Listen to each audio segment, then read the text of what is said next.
माझ्यासोबत आहेत नरोडे साहेब. दादा नमस्कार. नमस्कार. अम, सगळ्यात महत्त्वाचा मला प्रश्न विचारायचा आहे. आता तुम्ही आमच्या शेजारी हे जे बैल बघतात हे काय साधे बैल नाही, हे एकदम पवित्र असे बैल आहेत जे संत ज्ञानेश्वर महाराजांच्या पालखीचा रथ ओढण्याचा जो मान आहे तो यांना मिळालेला आहे.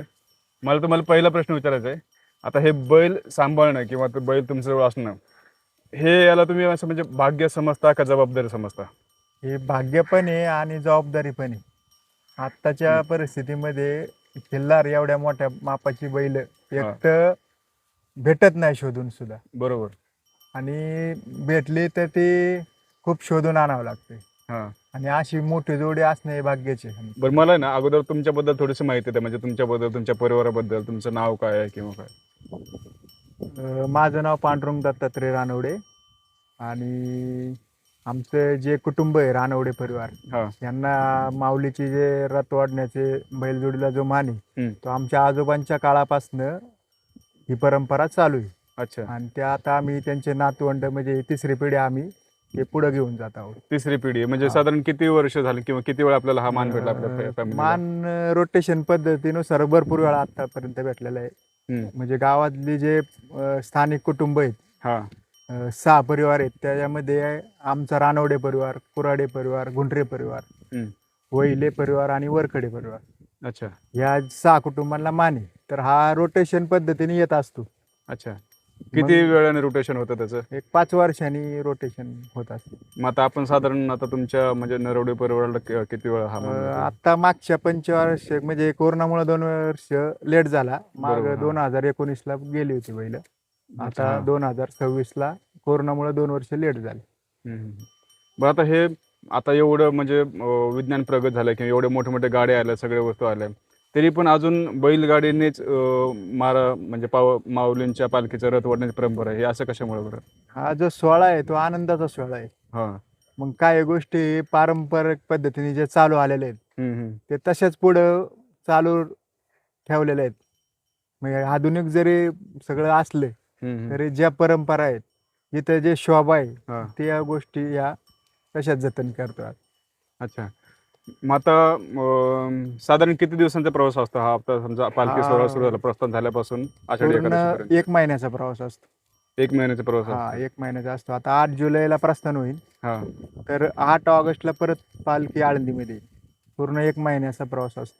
मग ह्या प्रवासामध्ये म्हणजे बैल थकतात किंवा एक दिवसभरात किती तास वगैरे त्यांना रथ ओढावं लागतं? दिवसभर तसं तर सकाळी 6ला त्यांना खांदावर म्हणजे रथाला झोपण्यात येतं त्यांना. दुपारी एक जेवणासाठी विसावा असतो, हां. आणि मग संध्याकाळी 6-7 वाजता जिथं मुक्कामाच्या ठिकाणी पोहोचतात. अच्छा. मग त्यांची आता समजा ही दिनचर्या झाली, मग त्यांची खाण्याची पिण्याची वगैरे कशी व्यवस्था असते? खाण्याची सर्व त्यांना खुराक त्यांच्या वेळेवर असतो. वल्ला चारा, वाळलेली वैरण तिथं भाविक लोक पण त्यांनी आणून देत असतात. अच्छा. मग त्यांना आपण काही सोबत घेऊन जातो स्पेशल, म्हणजे त्यांच्या स्पेशल आपले जो रेग्युलर असतो हा. तो चाऱ्याचा एक टेम्पो असतो. त्याच्यात हे सुक्क वैरण आणि हे सुक्की वैरण, त्यांचा खुराक हे आपण महिन्याभराच्या घेऊन सोबत घेऊन जात असतो. अच्छा. मग आता पाऊस पाणी वगैरे आला किंवा त्यांना काही मध्ये त्रास वगैरे झाला असं काही?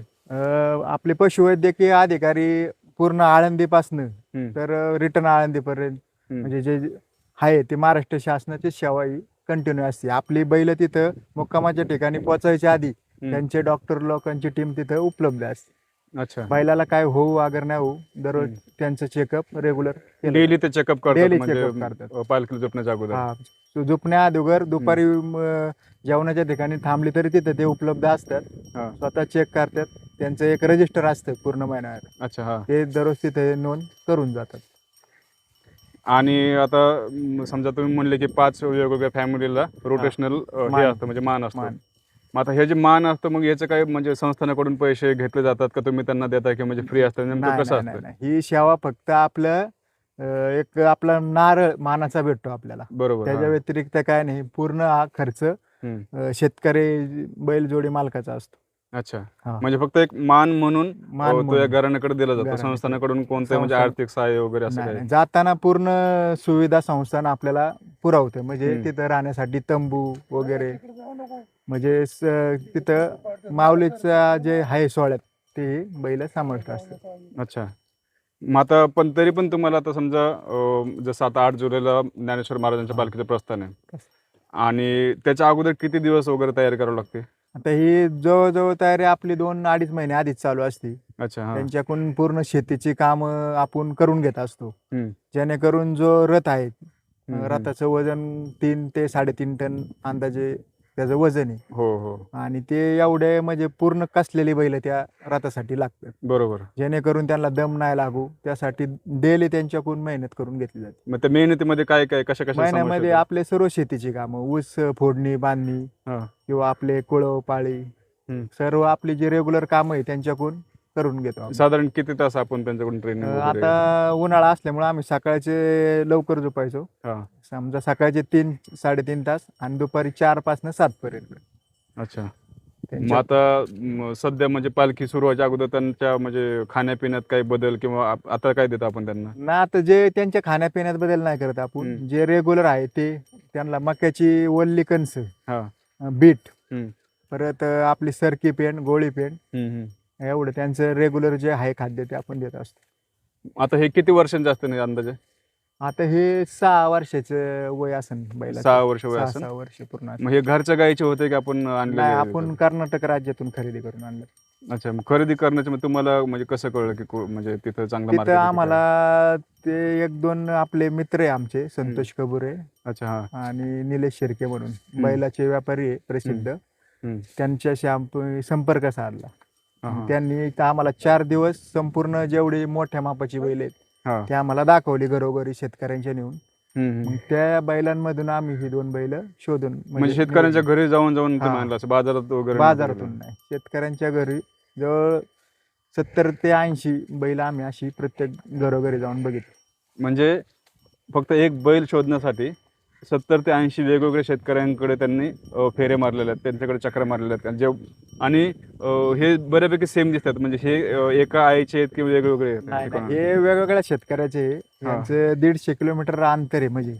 अच्छा. तर आम्ही ते माप घेऊन या बैलाच्या ठिकाणी 2-2 राऊंड झाले आमचे, की शेंगात सारखा येतोय का, लांबी रुंदीला सारखं आहे का, एका बैलाचं माप घेऊन हे दुसऱ्या बैलाला लावून मग अशा पद्धतीने आम्ही जोडी निवडली. म्हणजे एवढे सगळे मेजरमेंट घेऊन मेजरमेंट घेऊनच निवडली. आणि मग आणताना कशी आपण स्वतःने गाडी वगैरे तिकडून ट्रान्सपोर्टचा टेम्पो केला.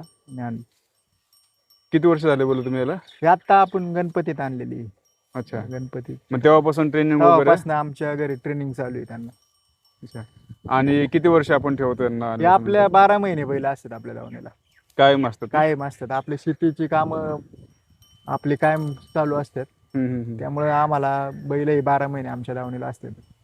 समजा आता पालखीचं प्रस्थान सुरू झालं तर त्याच्या अगोदर बैलांची काही पूजा वगैरे असं काही असतं का किंवा काय? ती आता पालखी जे प्रस्थानच्या अगोदर गावात मिरवणूक निघते बैलांची आणि ते मंदिरापाशी मान्यवर लोकांच्या हस्ते त्यांची पूजा केली जाते माऊलीच्या मंदिरापाशी.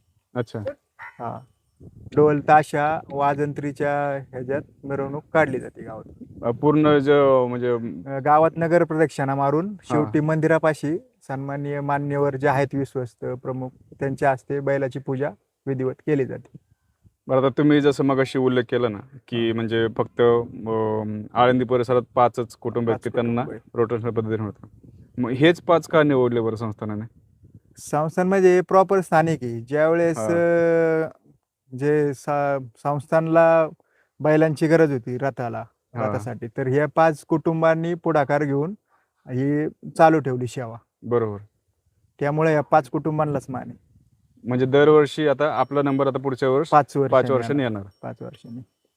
ह्याच्यामध्ये आता समजा एखाद्याला वाटलं की आम्ही खूप चांगले बैल आणतो, तुमच्यापेक्षा चांगले आणतो आणि आमच्या बैलाला मान द्या, तर असं काही होऊ शकतं का नाही होऊ शकत? नाही, जी समिती ती पूर्ण बघते हा शेतकरी आहे का, त्याच्या दावणीला बैल असतात का, आणि हा 16 व्यवस्थित ही जोडी पार करून परत आणू शकतो का, ही सगळी पात्रता ही समिती बघती, बैलजोडी निवड समिती, आणि मग ती मान डिक्लेअर करते. आता जसं तुम्ही म्हणलात 5 वर्षापासून, तर हे जेव्हापासून पालखी निघते तेव्हापासून ही परंपरा चालू आहे का? पालखी 1982 पासून या सगळ्या 5 जणांना माने. 1982 सालापासून मग आज 2026 पर्यंत असे रोटेशन पद्धतीने चालू आहे. म्हणजे साधारण 40 वर्ष तरी होऊन गेले. 40 वर्ष झालेली. बरं, आता ज्यावेळेस पालखी चालू असते, म्हणजे मी पण पालखीत हा. बघितलेलं आहे, हम्म. किंवा बरेच लोक बैल तसं पण आपण आपल्या संस्कृतीमध्ये देवाचं रूप मानतो, देवाचं. तर बैलाच्या पण पाया पडतात, त्यावेळेस काय भावना असतात? बैलाला जरी हात लावला तरी माऊलींचं दर्शन घडलं. हा. कारण की ते रथालाच अख्खा भार त्यांच्या खांद्यावर असतो. बरोबर आहे. म्हणजे भाविकांची श्रद्धा अशी होती की बैलाला आपला जरी स्पर्श झाला तरी त्या माऊलींच्या पादुकाला आपल्याला स्पर्शाची त्यांची भावना जाणवती त्यांना. हा, म्हणजे हे आपण बऱ्याच वेळेस बघितलेलं असतं, आपण कधी व्हिडिओमध्ये बघतोय किंवा आपल्या आजूबाजूला ज्यावेळेस आपलं म्हणजे बऱ्याच जणांचं दर्शन होत नाही, दर्शन होत नाही. म्हणजे पादुकाला हात लागत नाही, त्यावेळेस पण लोक एक मोठ्या आत्मीयतेने, मोठ्या भावनेने फक्त बैलाचं दर्शन बैलाचं घेतात. दर्शन घेतात. म्हणजे खरंच भाग्यवान मी पण आहे, आणि हे बैल तर आहेतच म्हणा, त्यांना म्हणजे रथ ओढायला भेटतोय आणि एवढं व्यवस्थित बैलांसोबत वेळ घालवायला भेटतं किंवा ते जवळून बघायला भेटतात. तुम्हाला माहिती आहे की ज्यावेळेस पालखी चालू असते त्यावेळेस लाखो लोकांची गर्दी असते आणि पालखीपर्यंत पोहोचणं हेच खूप मोठं भाग्य असतं. त्यावेळेस बैलांना हात लावणं हे म्हणजे एक वेगळीच अनुभूती असते माणसाच्या मनामध्ये. ह्यांचे नाव काय काय आहेत बरं? हा जो उजव्या साईडला आहे त्याचं नाव भीम आहे. अच्छा, हा. आणि हा पाठीमागा आहे तो अर्जुन. अच्छा, म्हणजे भीम आणि अर्जुन. भीम अर्जुन. असं काय म्हणजे खास वैशिष्ट्य होतं, म्हणजे काय म्हणत होतं तुमचे की हेच नाव ठेवायचे? नाही, त्यांची नावं तिकडेच ठेवली होती. अच्छा, हा. मग त्यांनी फक्त आपल्याला सांगितलं की ह्याचं नाव भीम आहे, ह्याचं नाव अर्जुन आहे. मग आणि तेच नाव त्यांचे योगायोगाने ते नाव पण जुळून आली. हा, भीम हा. अर्जुन जोडी जमल्या. एका शेतकऱ्याच्या दृष्टीने जर बघितलं तर समजा पावसाचं वातावरण असेल, वातावरण. अजून पाऊस नाहीये पाऊस किंवा काहीच नाही. नाहीये, एवढे शेतकऱ्यांचे हाल चालू होते, हालचाल. त्यामध्ये स्वखर्चाने बैलाने एवढं म्हणजे दिवस रात्र कष्ट करून म्हणजे तेवढं तिथपर्यंत जाणं, ह्या गोष्टीकडे कसं बघता? म्हणजे काम बुडतंय किंवा हे असं काही मनात येत नाही का तुमच्या? नाही, जी सेवा आहे हे म्हणजे नशिबाने भेटलेला भाग आहे. हा, कामं तुमची आजची उद्या होत्या, पण ही बरोबर. सेवा तुम्हाला आली ती पूर्ण करायलाच लागते. हम्म. सेवा ही परत 5 वर्षांनीच आहे ना. बरोबर, म्हणजे 5 वर्ष आपल्याला तो चान्स नाही किंवा चान्स तो मान नाही, नाही. मान नाही. तर प्रेक्षकांनो, आता ही सगळी माहिती ऐकून दादाने जसं म्हणजे चांगल्या भाषेत आपल्याला सांगितलेलं आहे किंवा एवढं डिटेलमध्ये आपल्याला सांगितलेलं आहे की कशा प्रकारे त्यांनी बैलजोडी आणली, कशा प्रकारे ते काळजी घेतात, किंवा कसं 5 वर्षांनी रोटेशनल मान असतो, ते त्यांची पूजा अर्चा वगैरे, किंवा काय त्यांच्या मनामध्ये भावना असतात, हे सगळ्या गोष्टींची आपल्याला माहिती मिळालेली आहे. त्यांचे नावं देखील आपल्याला सांगितलं, हा भीमा आहे, हा अर्जुन आहे. ज्यावेळेस तुम्ही पालखीला जाल किंवा ज्यावेळेस महाराजांच्या पालखीचं दर्शन घेताल त्यावेळेस तुम्ही हे नक्की लक्षात ठेवा की हे जे तुम्हाला त्यावेळेस जे बैल दिसणार आहेत ते हे बैल असणार आहेत ज्यांना ह्या वर्षीचा महाराजांच्या पालखीचा रथ ओढण्याचा मान मिळालेला आहे. तर आपण पुन्हा एकदा भेटूया अशाच एका नवीन व्हिडिओमध्ये. तोपर्यंत जय हरी माऊली.